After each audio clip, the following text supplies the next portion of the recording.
Alors qu'il annonçait qu'il quittait mercredi, c'est vraiment une belle famille. Le premier ministre venait d'ouvrir la porte à la course à sa succession. Je suis flattée d'une part que mon nom circule, c'est ce que je constate depuis quelques heures. Alors, moi, j'entame une période de réflexion. La ministre de l'Économie reçoit un premier appui. Le ministre Gilles Bélanger estime qu'elle pourrait rallier la gauche et la droite, qu'elle incarne le leadership au féminin. Je vous donnerai, en fait, le fruit de cette réflexion au cours des prochains jours. Pour ce qui est de prendre une décision pour la suite des choses, je redis que je ne suis pas là. Plusieurs sont à tester la température de l'eau. Chose certaine, les intérêts de la grande région de Québec-Lévis, Capitale-Nationale et Chaudière-Appalaches doivent faire partie du débat.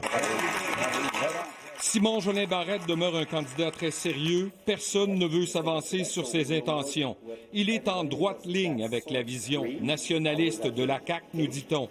Des sources nous indiquent aussi que Sonia Lebel est en réflexion, sans indication claire sur la suite. Le ministre des Finances va plus loin. Oui, je suis intéressé, mais je pense qu'il est trop tôt pour dire si je vais plonger ou non. Il faut connaître les règles, il faut savoir qu'est-ce que ça implique au niveau des responsabilités ministérielles. Tout comme le ministre de la Sécurité publique. Je vais rester dans une réponse très neutre où je me questionne. Même le ministre des Ressources naturelles y songe. À ce stade-ci, j'ai pas de réponse définitive à vous donner. J'ai beaucoup d'amis.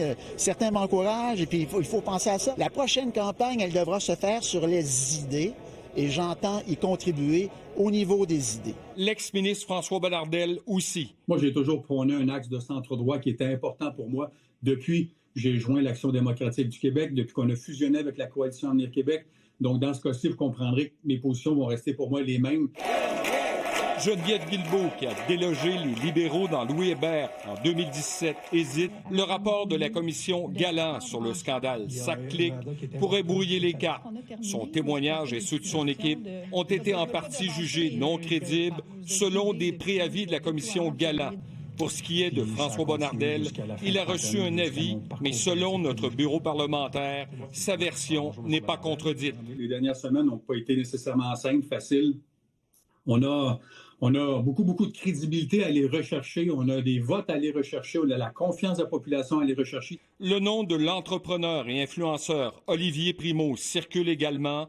On le dit très sérieux dans sa réflexion, qui pourrait aboutir dans les prochains jours. Mais quel profil cherchent les caquistes comme futur chef? C'est une équipe de centre-droit, de droite moderne, qui croit qu'il faut remettre de l'argent dans le portefeuille, qui croit à l'efficacité de l'État, puis surtout, qui ne croit pas à un référendum. Garder l'équilibre au niveau de l'esprit de coalition, d'avoir un esprit rassembleur pour permettre d'affronter les prochaines élections.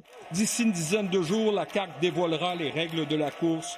La commissaire à l'éthique ne peut donner un avis écrit au parti, mais elle pourra le faire pour les éventuels candidats élus. Elle souligne que de se présenter dans une course alors qu'on est ministre placerait le candidat dans une situation de conflit d'intérêts quasi permanent.